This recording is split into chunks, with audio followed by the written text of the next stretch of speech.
Bonjour.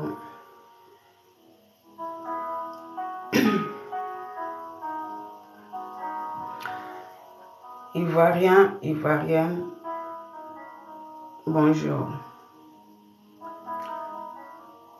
Excusez un peu ma voix qui semble être cassée, sauf que je viens de me réveiller. Je viens de me réveiller vraiment en sommeil, donc excusez la voix en question. Mais si le message y passe que vous attendez, c'est le plus important. Alors, de quoi il s'agit? Je suis ce matin devant vous. Je me suis levée il n'y a pas longtemps. Mais j'ai décidé de partager ce message et vous demander à tous les Ivoiriens d'implorer la grâce du Seigneur pour la Côte d'Ivoire. D'implorer la clémence du Seigneur dans votre vie et pour la nation ivoirienne. Je décide de parler ce matin parce que toutefois que Dieu me fait la grâce de me révéler quelque chose, il y a des moments j'essaie d'ignorer et souvent ça arrive. Pour ceux qui ont l'habitude de me suivre, en 2020, j'avais une vision. Et dans cette vision, c'était aux approches des élections présidentielles. Et dans cette vision, je voyais plein d'Ivoiriens qui sortaient pour manifester.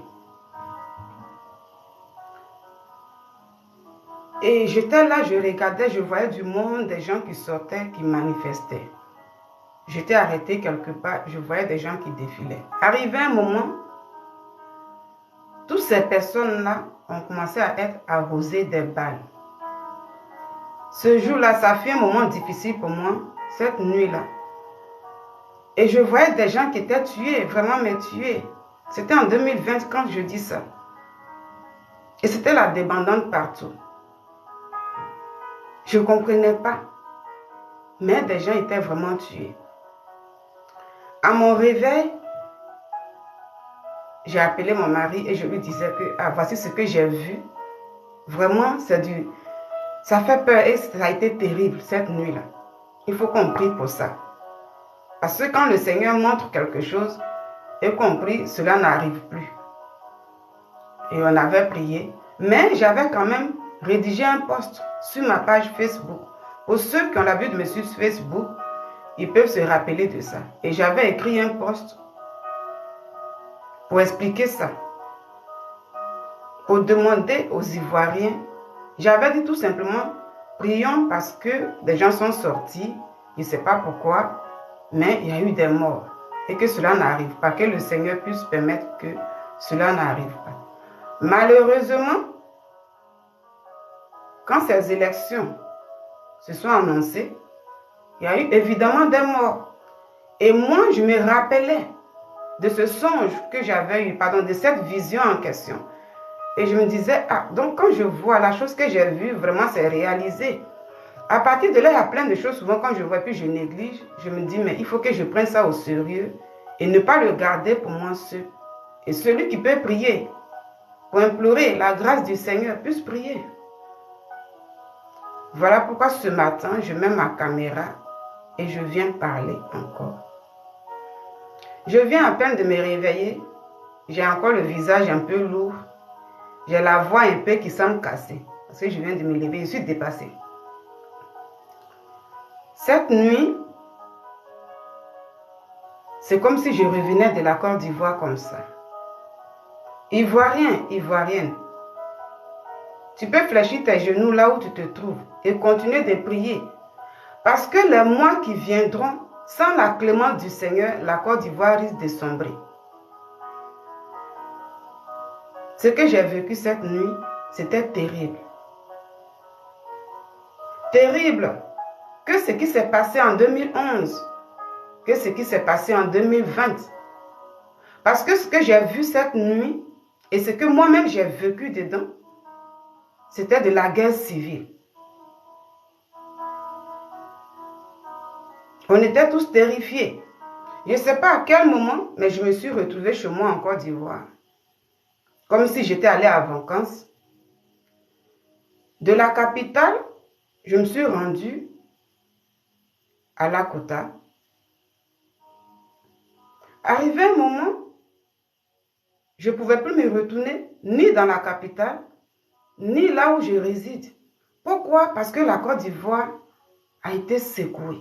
Parce que ça n'allait plus du tout. En parlant de ça, moi, je vais te demander de partager cette vidéo. Si pour toi, elle signifie quelque chose ou pas, ton frère qui est à côté puisse aussi la partager.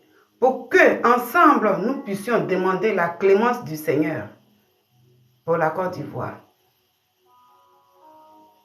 Ce n'est pas de l'amusement. Ce n'est pas de la rigolade. Si vous, les Ivoiriens, vous négligez cette histoire, vous allez vivre une guerre civile. La Côte d'Ivoire sera détruite. Elle sera anéantie. L'union fait la force. C'est pourquoi je mets ma caméra. Même si je prie moi seul pour demander la clémence du Seigneur, vous allez prier de votre côté. Il n'y a qu'un seul Dieu. Chacun doit demander la clémence du Seigneur.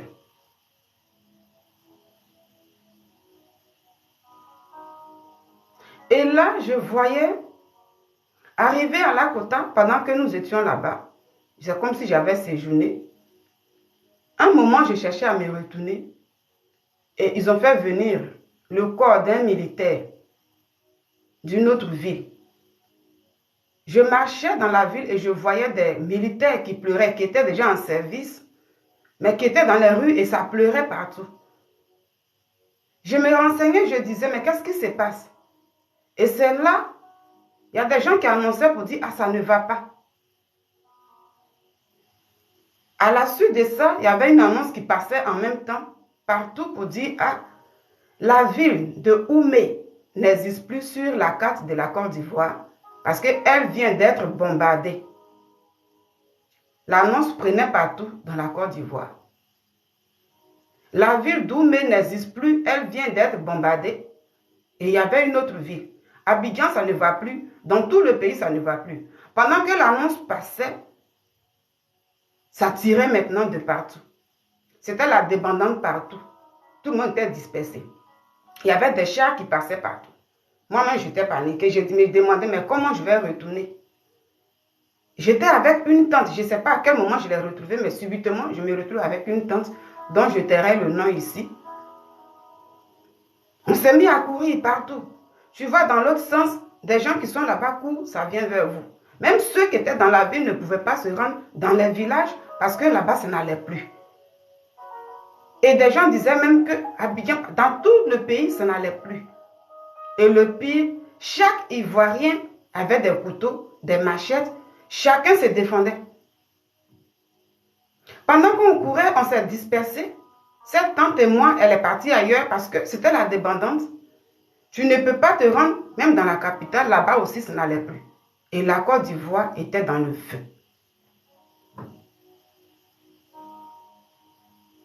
Ce qui m'a le plus étonné, je voyais des enfants de 10 ans qui avaient même des armes, comme genre des couteaux. Ce que je n'avais jamais vu en Côte d'Ivoire. C'est pourquoi je vous dis, implorons la clémence du Seigneur, tous ensemble. Parce que quand on néglige, demain on ne dira pas que Dieu ne nous a pas prévenus. Si j'ai mis cette caméra ce matin, je n'avais pas le choix. Parce que ce que j'ai vu en 2020, j'ai fait un post, il y a eu des réalisations.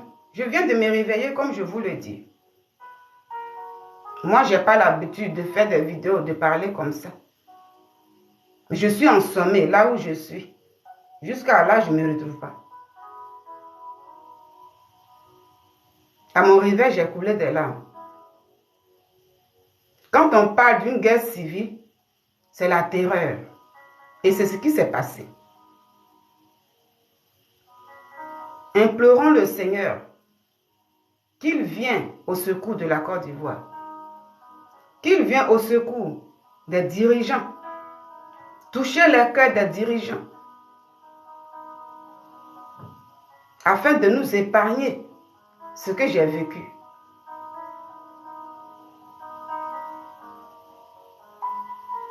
C'était grave. C'était une horreur. Ce n'est pas de l'amusement. Que celui qui veut me croire. Que celui qui ne veut pas croire, ne croit pas. Mais je vous passe le message. Implorons tous la clémence de Dieu. Demandons à ce que Dieu nous vienne en aide. À ce que Dieu vienne en aide aux dirigeants qui sont au sommet de l'État. De toucher les cœurs. Parce que sans cela, sans la grâce du Seigneur, ça sera du désordre.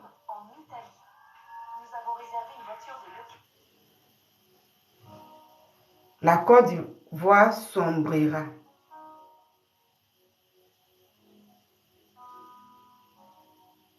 Voyant des enfants, pendant que je courais avec des gens, chacun se cherchait, ceux-là même qui venaient en face, je voyais une fillette qui avait 2 ciseaux, 2 parce qu'elle se défendait aussi. Donc, tout moment que tu veux dépasser quelqu'un, chacun veut te poignarder.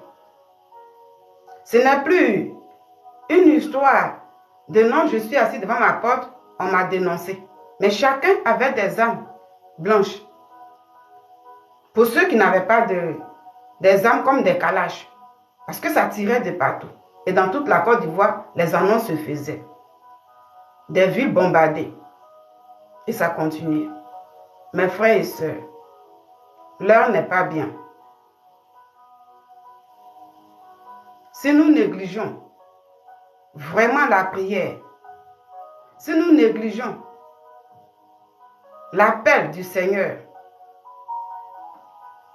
demain, il y a des gens qui diront qu'il y a une dame qui avait parlé, qui avait mis sa caméra et elle avait annoncé ça. Parce que pour 2020, quand j'ai écrit mon post, j'ai vu que cela est arrivé.